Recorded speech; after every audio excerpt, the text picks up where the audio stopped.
ESPN is giving Pat McAfee more airtime than ever, and fans are getting sick of it. From longtime ESPN personalities losing their jobs to McAfee, reportedly chasing a massive new deal, fans think the network is slowly becoming all about him, and the latest move is making things even worse. On a Tuesday morning in August 2026, ESPN dropped the news that reshaped its entire Monday Night Football operation. ESPN officially announced that Pat McAfee will join Monday Night Countdown as a full-time analyst. Not a guest spot, not a one-off appearance during a bye week. A permanent chair on the desk of the flagship pregame show that leads into Monday Night Football. Here's what that desk actually looks like now. McAfee will work alongside host Scott Van Pelt and analyst Marcus Spears, while Jason Kelce and Jason McCourty join as fellow newcomers. The show itself got a facelift to match. The addition permanently reshapes the 2-hour Monday Night Countdown show, which will run from 6 p.m. to 8 p.m., ET 2 full hours every single Monday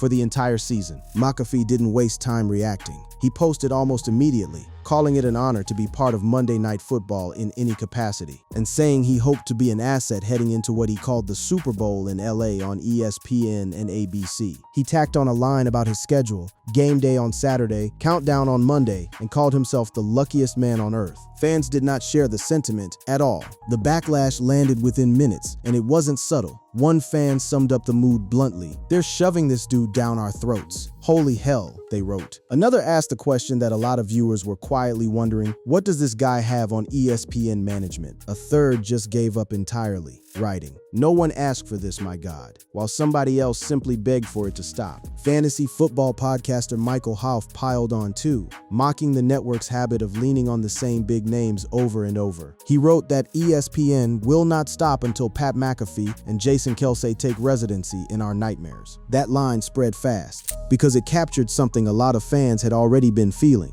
that the network wasn't building a broadcast team anymore. It was building a McAfee delivery system. Andrew Marchand of The Athletic put it in a way that stuck. He joked that ESPN's motto used to be about serving sports fans anytime, anywhere, and that it might soon read differently: serving Pat McAfee anytime, anywhere.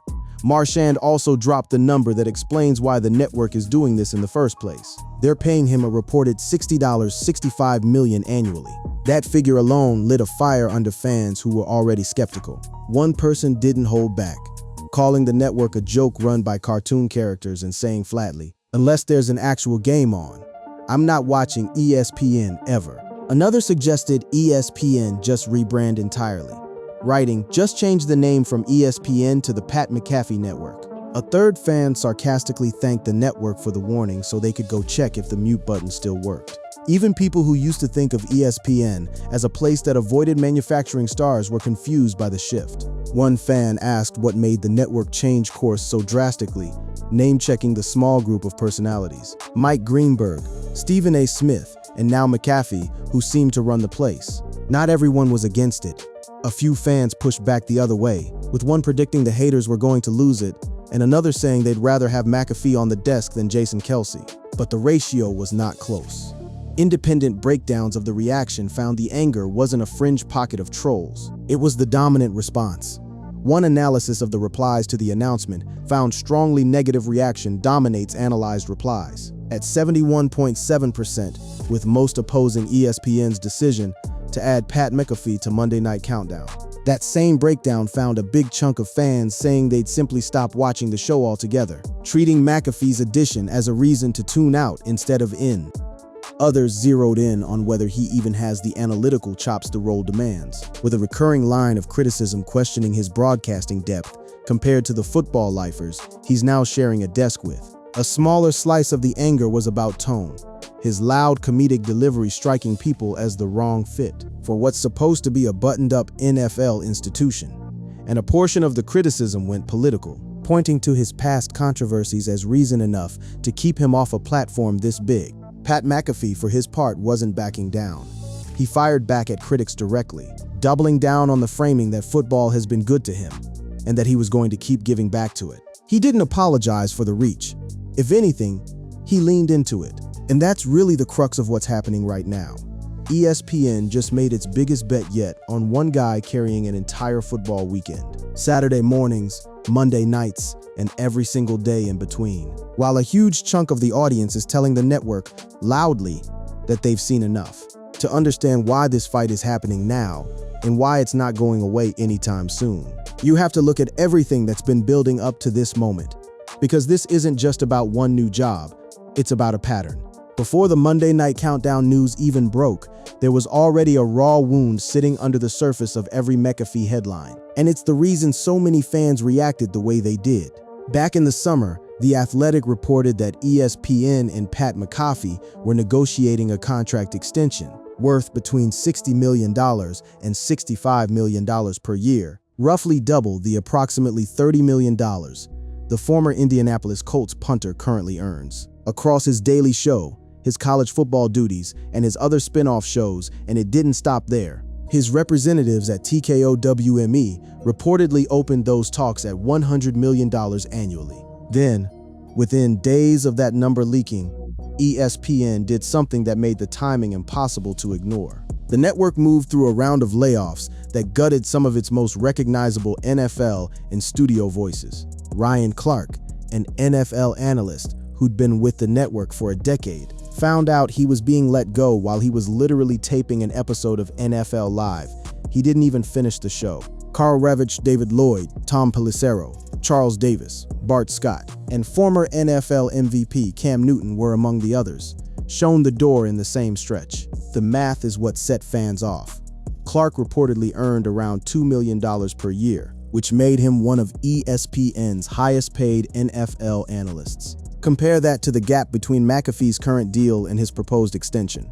And, as one report bluntly put it, the gap between McAfee's proposed extension and his current deal alone could cover more than a dozen contracts like Clark's. That's not a rounding error. That's an entire studio's worth of talent, wiped out, roughly around the same window that one guy was fighting for a raise that would have made him one of the highest-paid people in sports media, period. Fans didn't need much encouragement to connect the dots, even though no deal had been finalized, and McAfee became the face of a decision he did not make. The internet doesn't really care about nuance in moments like that. Social media exploded with a version of the same joke repeated 1,000 different ways. One fan wrote it as plainly as possible. It turns out that when you choose to pay Pat McAfee $60 million a year, you may have to make some budget cuts somewhere else. Another added that Carl Ravitch deserved better, tying his exit directly to the money McAfee was chasing. McAfee addressed it live on his show, and he sounded rattled. He said he could understand why people were connecting his deal to the cuts, but pointed out that these are companies worth billions and that hard decisions get made that nobody actually likes. He said the team hates when layoffs happen, called it terrible, and said they don't like it, but that he was still honored to be partnered with ESPN and Disney going forward. It wasn't the first time he'd been in this exact spot either. Years earlier, back when McAfee first brought his show over to ESPN on a 5-year, $85 million contract, the network laid off a wave of long-tenured personalities within days. Jeff Van Gundy, Max Kellerman, Keyshawn Johnson, and Monday Night Countdown host Suzy Kolber among them. McAfee tweeted at the time that he wished he could have worked alongside a lot of the people who just lost their jobs, calling some of them legends, and admitting it sucked no matter how you looked at it. He even referenced that same pattern years later, saying on his show that the first time his deal moved to ESPN, something similar happened, and he got blamed for it then too. So this isn't a one-time coincidence fans are overreacting to. It's now happened twice, in two completely separate contract cycles, years apart, and even people inside the football world piled on. During an appearance on McAfee's own show, J.J. Watt took a direct shot at him in the middle of the layoff coverage, joking about a slow news day at ESPN. Besides, of course, the fact that McAfee was reportedly pulling in something close to $100 million a year while veteran names were getting cut loose. That's the emotional backdrop that was already simmering when the Monday Night Countdown announcement dropped. Fans weren't just reacting to one new job assignment in isolation. They were reacting to a pattern where every time McAfee's footprint grows, somebody else's job at the network seems to shrink or disappear entirely. It's part of why the reaction to Monday Night Countdown wasn't curiosity or excitement. It was exhaustion, dressed up as outrage. And that exhaustion has a second layer to it too, because it's not just about money moving from one column to another. It's about how much of the actual broadcast day McAfee now occupies and whether there's room left in the schedule for the football itself. Layoffs and money are one half of the anger. The other half is simpler. Fans feel like they cannot escape the guy, walk through the actual weekly footprint here, because it's genuinely staggering. McAfee already hosts his daily show and appears on College Game Day every Saturday. That's Monday through Friday on his own show, plus Saturday mornings during college football season. Now stack Monday Night Countdown on top of that, and this latest assignment puts him on air nearly every day of the football week. Think about what that actually means for a viewer's week. Saturday morning, he's on Game Day. Monday through Friday, his own show runs. Monday evening, he's back on national television for 2 hours leading into Monday Night Football. There is functionally no day of the football week where Pat McAfee is not somewhere on an ESPN platform. Fans quickly voiced frustration over exactly that, the sheer constant exposure. Several started calling the network Pat McESPN in their reactions, a nickname that stuck almost instantly because it captured the joke everybody was already making. Others said more plainly that they were tired of seeing the same handful of faces dominate every single broadcast, no matter the sport or the day. It's worth remembering this criticism didn't come out of nowhere. It mirrors complaints that have followed other ESPN personalities for years. The sense that a small circle of stars gets recycled across every property the network owns, while other voices get squeezed out entirely. One particularly pointed moment came when viewers noticed ESPN cut short a tribute to network founder Bill Rasmussen, only to pivot the broadcast abruptly into McAfee's show. For a lot of longtime viewers, that felt like a small but telling detail, a sign of where the network's actual priorities sit. Then there's the fact that Monday Night Countdown wasn't even his first stop. This year, outside the ESPN core lineup, McAfee was part of the widely criticized WrestleMania feud between Cody Rhodes and Randy Orton earlier this year, where he was revealed to be part of the reason the Viper turned heel. He'd built a whole side career doing commentary on WWE Raw, on top of everything else, meaning even wrestling fans who don't care about the NFL at all had already run into him plastered across their programming. Whether people loved or hated him on the commentary desk for Raw, he isn't returning to that role anytime soon now that his football calendar has gotten this packed. McAfee has heard all of this, obviously, and he's chosen to respond to it rather than ignore it. He fired back directly at fans accusing ESPN of shoving him down their throats, framing the criticism as background noise next to what he sees as an opportunity of a lifetime. He's pointed to his numbers as the justification. His daily show maintains strong audience figures across platforms, and College Game Day continues posting strong ratings with him as a central figure. From ESPN's side, the logic is simple. The network clearly views McAfee as a high-impact personality, and adding him to the pregame desk strengthens it with former player energy. Even if a lot of fans believe it's simply too much, he also leans hard on his origin story whenever this comes up. McAfee started his media career independently before the ESPN partnership, and he often reminds audiences of that basement-to-network journey. It's become part of his pitch, that he built something from nothing on his own terms, and that the growth isn't ESPN forcing him on anyone. It's the natural result of an audience following him wherever he goes. But that pitch runs directly into the arithmetic fans keep doing in their heads. If one person is on air 7 days a week across 3 or 4 different franchises, that's airtime not going to somebody else. Every hour McAfee occupies is an hour a rotating cast of other voices, the Ryan Clarks, the Carl Revecks, the entire bench of specialists who used to fill out these broadcasts. Doesn't get. Fans aren't just annoyed by his voice or his style at this point. They're annoyed by the math of a 24-hour broadcast calendar increasingly built around one-man schedule. And the frustration doesn't stop at scheduling. There's a whole other layer to this fight that's less about airtime and more about what McAfee actually represents inside the building. And that's where things get a lot messier. Airtime and money are the loudest complaints. But underneath all of it is a quieter, uglier fight. One that's playing out between McAfee and the people who actually run ESPN. The clearest flashpoint came during the Aaron Rodgers saga, when McAfee turned on one of the network's own longtime executives live and in public.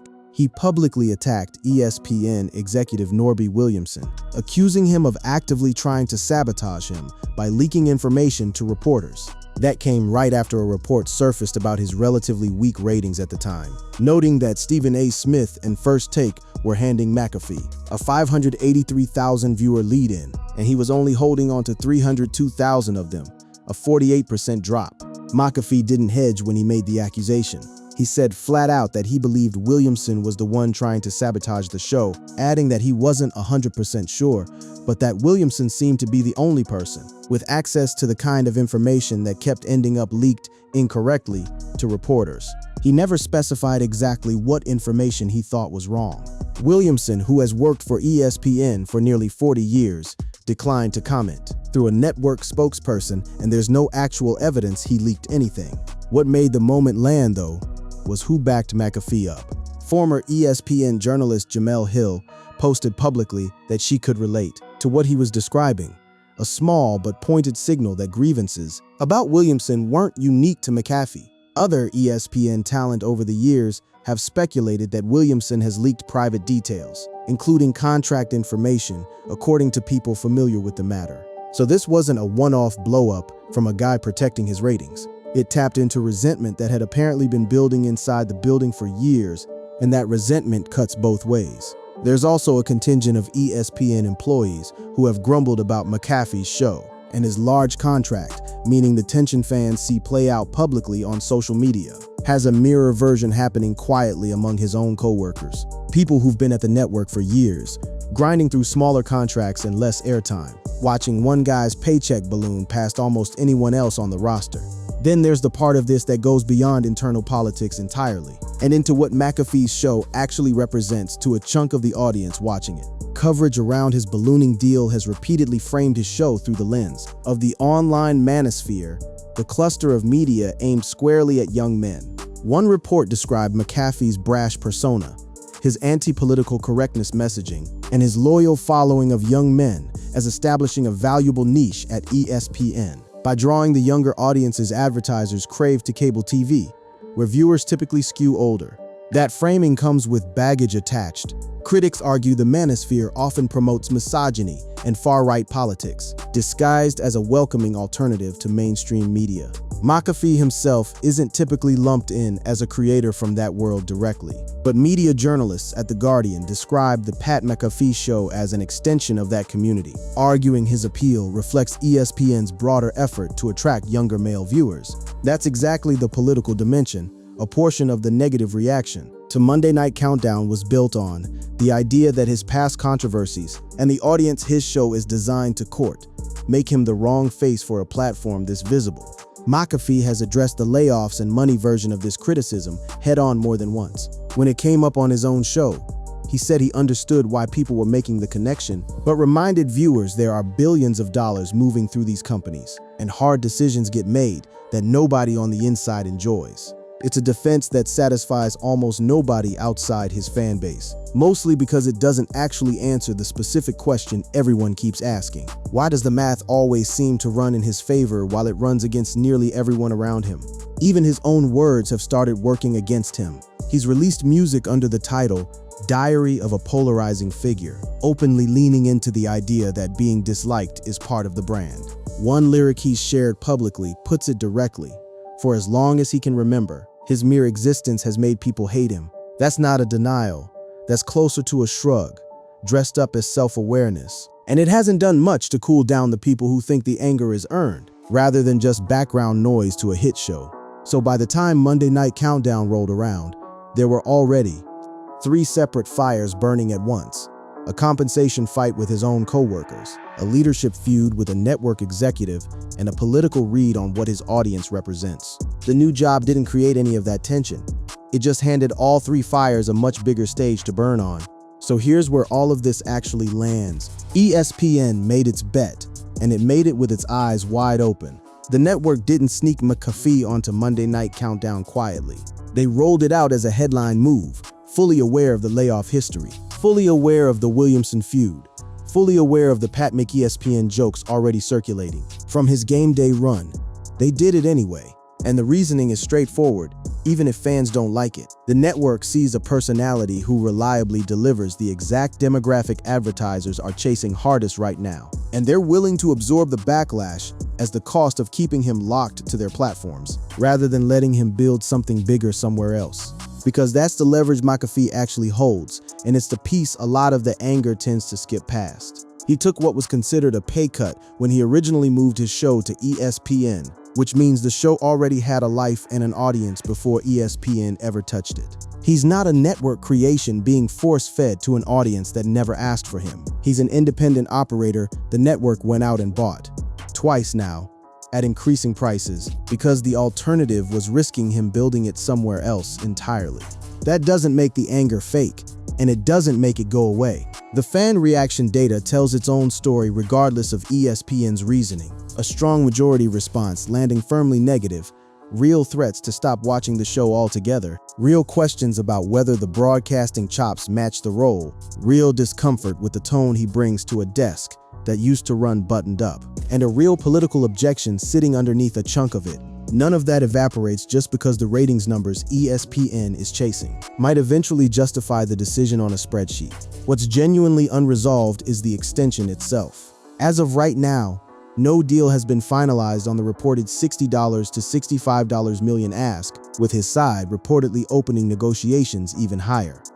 Every additional platform he picks up, and Monday Night Countdown is a big one, only strengthens his position at that negotiating table, which means the layoffs conversation isn't finished either. If ESPN needs to find room in the budget for a deal that size, the same math that wiped out Ryan Clark's role and a half dozen others could easily repeat itself again before this is all settled. The Williamson situation hasn't resolved either. No formal action has followed McAfee's on-air accusation, and Williamson remains at the network after nearly 4 decades there. That's the kind of thread that tends to resurface the next time ratings dip, or the next time a leak lands in a reporter's inbox at a convenient moment. And the overexposure fight is only going to get louder from here, not quieter. Super Bowl LXI airs on ESPN in February 2027. The first time in the network's history, it will carry the game, and every report so far frames McAfee's expanding footprint as ESPN building momentum specifically toward that broadcast. If the network's plan is to have him anchor Saturday mornings, weekday afternoons, and Monday nights leading into its biggest event ever, the Pat McESPN jokes aren't going away. If anything, they're just getting started. What's actually being tested here isn't whether Pat McAfee can do the job. He's shown repeatedly that he can hold an audience. His numbers on game day and his daily show back that up. What's being tested is whether a network can keep expanding one personality's footprint indefinitely without eventually breaking the trust of the audience that built that footprint in the first place. Fans aren't quiet about it anymore. They've made it clear, in real numbers and real replies, that they're watching the math as closely as ESPN is. And for a lot of them, the answer they've already reached is that it stopped adding up a while ago. Whether that turns into actual ratings damage once the season kicks off, or whether it fades the way plenty of preseason outrage always does, is the one part of this story nobody gets to answer yet. But the fight over how much of the football calendar one man should be allowed to own isn't ending with this announcement. It's just moved to a bigger stage.